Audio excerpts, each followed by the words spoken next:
Salut à tous, c'est Dorian de la chaîne Chicken Garage. Aujourd'hui on se retrouve pour une vidéo annexe. Ce sera un petit hors-série sur comment faire une rôtisserie, rôtissoir. Un élément pour retourner votre caisse pendant la restauration. On se retrouve ici. À quoi ça va ressembler une fois fini? J'ai prépointé toute cette partie-là. Ça va se composer de deux éléments identiques à celui-ci. De plus, je rajouterai à la fin, que vous verrez, un petit bois qui permettra en fait de faire le pivot. Et le principe est tout simple. Vous attrapez votre bord et vous tirez et en fait vous allez pouvoir faire la rotation. On va faire ça très low budget. Il vous faudra pour cet ensemble des tubes en 60-60 par 2. Je vous mettrai le plan qui va s'afficher à l'écran.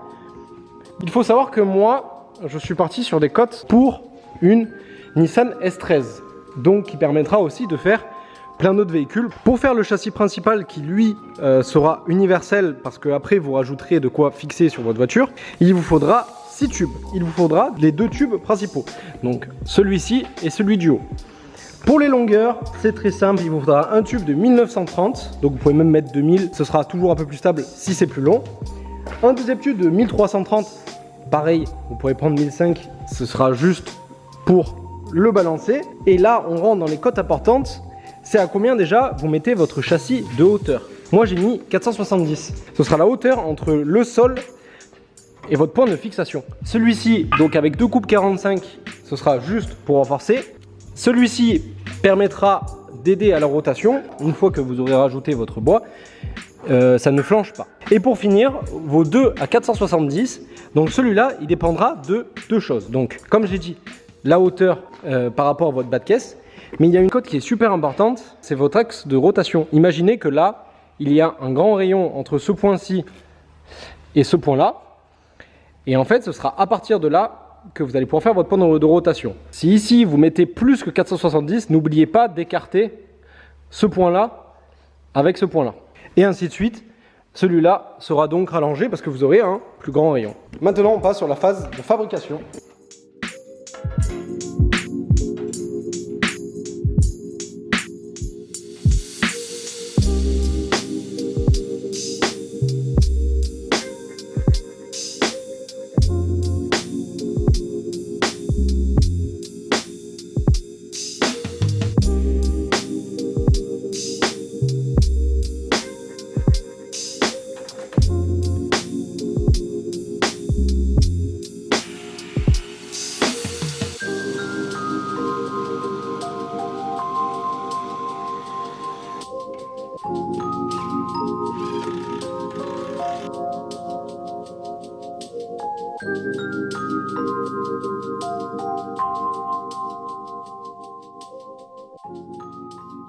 Yo les gars, c'est Clem, on se reprend sur la rôtissoir.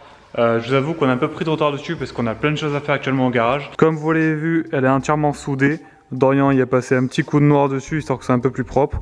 Il nous reste qu'à poncer le bois pour mettre un petit coup de noir également pour que ce soit plutôt homogène. Pour rappel, cette partie-là sera donc universelle à toutes les voitures. Et ensuite, on vient construire un gabarit qui vient se fixer sur celle-ci et la voiture de notre choix. Bon là, pour le coup, c'est une S13.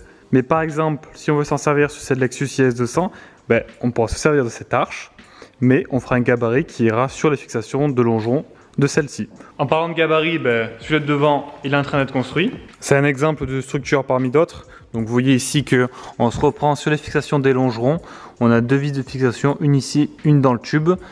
Et le tube vient se relier sur une patte en dessous et sur une patte ici pour venir tenir la caisse à ce niveau-là. Donc là, c'est les maquettes, on n'a plus qu'à souder. Pour rester dans l'optique d'une rôtissoire à moindre coût, tout ça, c'est que des chutes.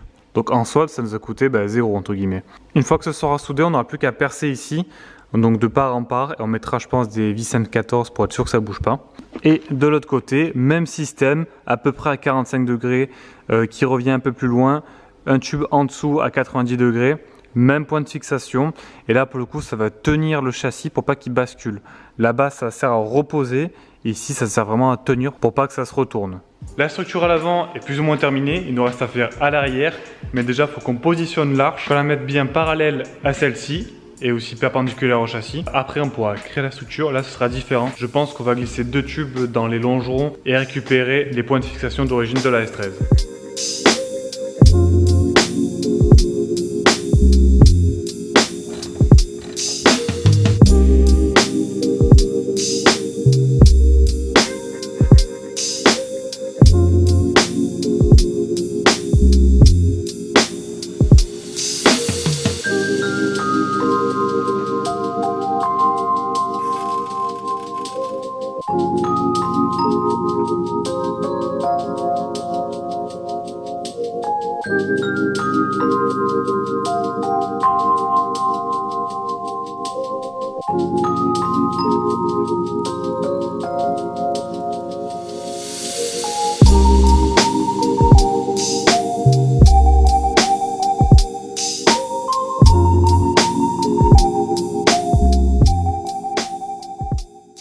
La structure de liaison entre la rôtissoire et le châssis est fait. Donc en fait, on est allé vers l'efficace. Le principe est qu'on bascule dans ce sens-là. Votre véhicule va vouloir descendre dans ce sens-là. Et sur ce point là-haut, on va vouloir basculer. Donc en fait, ce qu'on a fait, on s'est repris sur ce tube ici. Et pour ce point-là, on s'est encore pris sur 2 tubes. Pour se faire simple, que des liaisons en M16.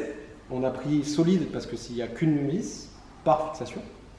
4 points de fixation. Pareil pour derrière.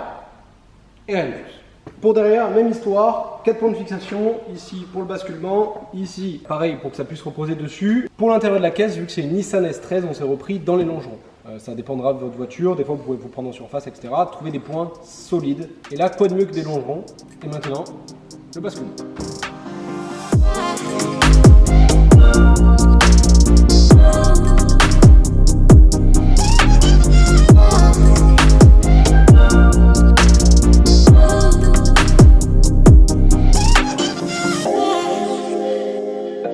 Ça y est, la voiture est retournée. Tout s'est très bien passé. On s'est servi de tube pour augmenter le bras de levier pour simpliciter la rotation. Au final, ça s'est très bien passé. Vous pouvez voir la voiture. Bon, c'est vrai que l'espace est assez restreint. On va pouvoir la décaler un petit peu le week-end prochain pour pouvoir passer autour. Mais à part ça, tout ce qui est renfort, tout ce qui est soutien de la caisse n'a pas bougé. On peut voir ici que le longeron n'a pas bougé, ne s'est pas plié ou quoi. Donc les structures qu'on a fait sont résistantes. Je vous avoue qu'on avait quand même un petit doute au moment de le faire, hein, évidemment. Donc voilà, pas de souci à ce niveau-là. À l'arrière, c'est la même chose, hein, pas de souci. Voilà, on peut voir vraiment les platines en tension. Là également, on a utilisé un bras de levier plus grand. Et voilà le résultat final. La voiture est bien à la perpendiculaire. On va pouvoir travailler dessus, entièrement la brosser, la traiter contre la rouille et repasser un coup d'antigravillon. Donc d'où l'intérêt de la conception de cet outil qui nous a encore une fois coûté pas grand chose du tout. Si vous comptez faire une restauration complète sur une voiture, honnêtement je vous conseille de faire ça à moindre coût encore une fois. Pour moi je pense que ça vaut le coup de le faire et avec un petit retour on vous conseille de faire des bras de levier plus grands. Ça évitera de mettre des tubes comme on l'a fait nous. J'espère que cette vidéo vous aura plu. N'hésitez pas à nous suivre sur la chaîne pour tous nos différents projets, que ce soit automobile ou les petits tutos comme ça comme on a fait en hors série. On a fait une autre vidéo qui était plutôt intéressante, qui était sur la confection, on a fait son moteur sur mesure. On va se quitter parce que là il commence à pleuvoir, je pense que bientôt vous m'entendez plus. Donc merci d'avoir regardé cette vidéo, abonnez-vous et à bientôt. Ciao les gars.